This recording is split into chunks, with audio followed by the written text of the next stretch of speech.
AICC కొత్త అధ్యక్షుడి నియామకంపై ఢిల్లీలో పెద్ద ఎత్తున కసరత్తు జరుగుతోంది. పీసీసీ అధ్యక్షుడి నియామకంలో సీఎం రేవంత్ రెడ్డి వర్సెస్ సీనియర్లుగా కోల్డ్ వార్ జరుగుతోందని తెలుస్తోంది. తాను సూచించిన వ్యక్తులకే పీసీసీ అధ్యక్షుడిగా నియమించాలని అధిష్టానంపై రేవంత్ రెడ్డి ఒత్తిడి తెస్తున్నారని తెలుస్తోంది. ఇక పీసీసీ అధ్యక్షుడిగా పలు పేర్లను రేవంత్ రెడ్డి అధిష్టానానికి రిఫర్ చేశారని సమాచారం.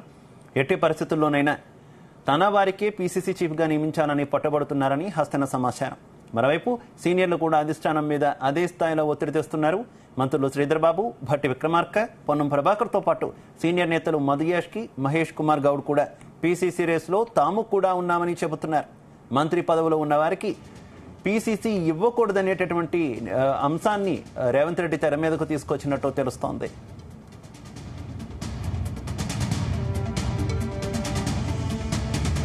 ఇదే అంశానికి సంబంధించి మరిన్ని పూర్తి అప్డేట్స్ మా ప్రతినిధి రాధాకృష్ణ అందిస్తారు. రాధాకృష్ణ, చెప్పండి, కొత్త పీసీసీ అధ్యక్ష పదవికి CM Revanth Reddy versus senior నేతలు ఉన్నట్టుగా తెలుస్తోంది. డీటెయిల్స్ ఏంటి రాధాకృష్ణ? గుడ్ ఆఫ్టర్నూన్ బిందు.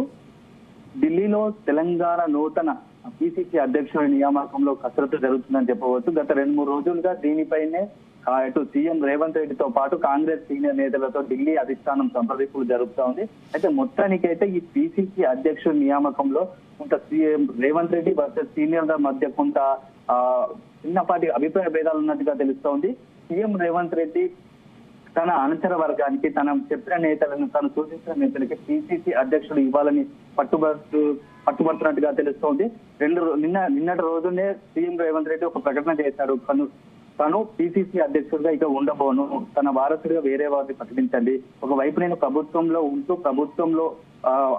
ప్రభుత్వ పాలనపైన దృష్టి పెడుతున్న నేపథ్యంలో పీసీసీ అధ్యక్షుడిని బాధ్యత నుంచి తప్పించి వేరే వారికి ఇవ్వండి అని చెప్పేసి నేను అధిష్టానానికి చెప్పాడు. ఇదే క్రమంలో నెక్స్ట్ ఎవరు తదుపరి పీసీసీ అధ్యక్షుడిని ఎవరు నియమించాలనే దానిపై అధిష్టానం కసరత్తు చేస్తున్న నేపథ్యంలో ఢిల్లీలో ఉన్న సీఎం రేవంత్ రెడ్డి తన ఛాయిస్ గా వీళ్ళు ఫలానా నేతలు ఉంటే బాగుంటుంది, వీళ్ళనే నియమించాలని పట్టుబడుతుందిగా తెలుస్తుంది.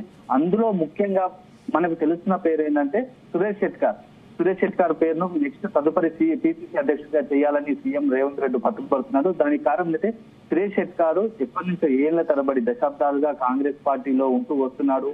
కాంగ్రెస్ పార్టీ అధిష్టానం చెప్పినట్టుగా చాలా ఏంటంటే లాయల్ గా ఉంటూ వస్తున్నాడు. పార్టీకి విధేయతం ప్రదర్శిస్తూ వస్తున్నాడు. ఎటువంటి అంటే మృదు స్వభావి, ఎవరిది అంటే కాంట్రవర్షియల్ గా లేని వ్యక్తి, అందరినీ కలుపుకుపోయే వ్యక్తి సురేష్ షెట్కార్. అందులోనూ బీసీ వ్యక్తి కావడంతో సురేష్ షెట్కార్ ను నెక్స్ట్ పీసీసీ అధ్యక్షుడిగా చేయాలని రేవంత్ పట్టుబడుతున్నట్టు తెలుస్తుంది. ఎందుకంటే గతంలో కూడా దానికి ఒక కారణం చూపిస్తున్నాడు. సురేష్ షెట్కార్ 2009లోనే ఎంపీగా చేశాడు. అంత ముందు నుంచి ఎమ్మెల్యేగా ఉన్నాడు. మొన్న రీసెంట్ గా జరిగిన అసెంబ్లీ ఎన్నికల్లో టికెట్ కేటాయించి చివరి క్షణంలో టికెట్ వద్దనుకున్న అధిష్టాన నిర్ణయం కట్టుబడి ఓకే చెప్పారు. సో ఇవన్నీ చూసుకుంటే Suresh Shetkar is the best choice.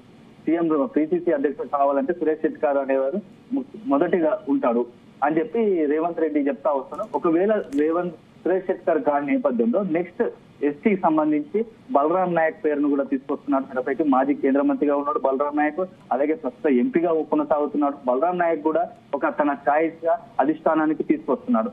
వీళ్ళిద్దరూ అయితే ఇప్పుడు ప్రస్తుతం వీళ్ళంతా వివాదాలకు దూరంగా ఉంటారు. అందరినీ కలుపుకునే వ్యక్తులు. ఫస్ట్ పార్టీ నుంచి వీళ్ళ తరపడి దశాబ్దాలుగా పాటలు కొనసాగుతుంది కాబట్టి వీళ్ళకు పాత నుంచి కొత్తగా ఉన్న అందరితో ఒక మంచి సత్సంబంధాలు ఉన్నాయి. ఇవి పార్టీ పటిష్టతకు ఉపయోగపడతాయి అనే యాంగిల్లో రేవంత్ రెడ్డి చెప్తూ వస్తున్నారు. ఒకవేళ వీళ్ళిద్దరి కాని పక్షంలో తెరపైకి అనుగుణంగా మరొకరి పేరు సీఎం రేవంత్ రెడ్డి అధిష్టానం దృష్టి తీసుకెళ్లాడు. మన ప్రస్తుతంగా కేబినెట్ లో మంత్రిగా ఉన్న అనసూయను తీసుకొని వస్తున్నారు. సీతక్క పేరు తెరపైకి తెచ్చాడు. నెక్స్ట్ ఆమెను కూడా పీసీసీ అధ్యక్షుడు చేస్తే బాగుంటుందని చెప్పారు. అయితే ఈ రేవంత్ రెడ్డి ప్రపోజల్ ఇలా ఉంటే సీనియర్స్ మాత్రం తమ వాదన వినిపిస్తున్నారు. మేము కూడా పీసీసీ రేస్ లో ఉన్నాము, మేము ఎందుకు పీసీసీ అధ్యక్షుడు కావద్దు, ఫస్ట్ నుంచి మేము కూడా పార్టీ నుంచి ఉన్నాము, పార్టీకి అనుసంధానంగా పార్టీ అధిష్టానం చెబుతున్నట్టే మేము నడుచుకుంటున్నాము, పార్టీకి విధేయతగా ఉంటున్నాము, మేము కూడా పీసీసీ రేస్ లో ఉన్నాము, మాకు కూడా పీసీసీ అధ్యక్షుడిగా కావాలని కొన్ని డిమాండ్లు వినిపిస్తున్నాయి. దాంట్లో ముఖ్యంగా భట్టి విక్రమార్క, ప్రస్తుతం డిప్యూటీ సీఎం గా ఉన్న భట్టి విక్రమార్క తనకు పీసీసీ అధ్యక్షుడు కావాలని కోరుకుంటున్నారు. గతంలోనే ఎన్నికల అయిపోయిన తర్వాత ఎన్నికల ఫలితాల తర్వాత పీసీసీ అధ్యక్షుడిగా ఇస్తారు అని ప్రచారం కూడా జరిగింది. అదే క్రమంలో మరో మంత్రి శ్రీధర్ బాబు కూడా, సీనియర్ నాయకుడు శ్రీధర్ బాబు కూడా తాను కూడా పీసీసీ రేసులో ఉన్నాను, తన వంతుగా పీసీసీ అధ్యక్షుడు కావాలని చెప్పి ఢిల్లీలో ప్రయత్నం చేస్తున్నాడు. ఈ ఇద్దరితో పాటుగా మరో కొంతమంది బీసీ నేతలు, ముఖ్యంగా బీసీలకు పీసీసీ అధ్యక్షుడు ఇవ్వాలనుకుంటే తాము ముందు వరుసలో ఉంటామని చెప్పేసి సీనియర్ నాయకులు మాజీ ఎంపీ మధుయాస్కి గౌడ్, అలాగే ప్రస్తుత ఎమ్మెల్సీ మహేష్ కుమార్ గౌడ్, వీళ్ళిద్దరూ కూడా తమ వంతు ప్రయత్నంగా చేస్తున్నారు. ఈ ఒకవైపు సీనియర్లు వర్సెస్ రేవంత్ రెడ్డిగా పీసీసీ అధ్యక్షుడు వ్యూహంలో నడుస్తున్నట్టుగా మనకు ప్రస్తుత పరిణామాలు. రాధాకృష్ణ, ఒకవైపు సీనియర్లు కూడా తాము కూడా రేస్ లో ఉన్నామని చెప్తున్నారు. అలాగే సీఎం రేవంత్ రెడ్డి కూడా తను సూచించిన పేర్లనే ప్రకటించారనుకోని ఏఐసీసీ హైకమాండ్ మరి ఎవరి వైపు మొగ్గు చూపే అవకాశం ఉంది? అంటే ప్రస్తుత పరిణామాలు చూస్తుంటే గత కొద్ది రోజులుగా జరుగుతున్న కాంగ్రెస్ పార్టీలో జరుగుతున్న ఆ పరిణామాలు చూస్తుంటే సీఎం రేవంత్ రెడ్డికి కాంగ్రెస్ హైకమాండ్ కొంత ఫ్రీ హ్యాండ్ ఇచ్చినట్టుగా కనబడుతుంది. అంటే ముఖ్యమంత్రిగాతో పాటు ఇటు పార్టీని కూడా, అంటే సీఎం పీసీసీ అధ్యక్షుడిగా సీఎం రేవంత్ రెడ్డి ఉన్నప్పుడే పార్టీ అధికారంలోకి వచ్చింది. అంటే పార్టీ అధికారంలో రావడానికి రేవంత్ రెడ్డి కొంత కృషి చేశాడు. సో అతనికి కొంత ఫ్రీ హ్యాండ్ ఇచ్చినట్టు కనబడుతుంది. దాంట్లో భాగంగానే మంత్రివర్గ విస్తరణలతో పాటు చాలా అంశాల్లో రేవంత్ రెడ్డి తన మార్పు తీసుకుంటున్నాడు. ఇదే క్రమంలో పీసీసీ అధ్యక్షుడు కూడా సీఎం రేవంత్ రెడ్డి చెప్పిన వ్యక్తి ఉంటారు అని మాత్రం ఢిల్లీ వర్గాలు చెప్తున్నాయి, సమాచారం అందుతా ఉంది. ఈ క్రమంలోనే రేవంత్ రెడ్డి చేస్తున్న రాజస్థానం కూడా గట్టిగా తన వాదన వినిపించాడు. రేవంత్ రెడ్డి చెప్పిన వ్యక్తి అధ్యక్ష అయ్యే అవకాశాలు ఉన్నాయని తెలుస్తుంది.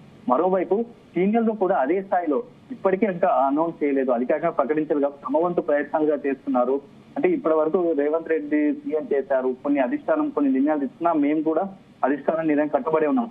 కనీసం పీసీసీ అధ్యక్షుడి విషయంలో కూడా తమ మాట వినాలి, తాము అనుకున్న వ్యక్తులను పీసీసీ అధ్యక్షుడు ఇవ్వమా, లేకపోతే తనకే పీసీసీ అధ్యక్షుడు ఇవ్వాలని చెప్పి సీనియర్ నేతలు కూడా అదే స్థాయిలో అధిష్టానం మీద ఒత్తిడి చేస్తున్నారు.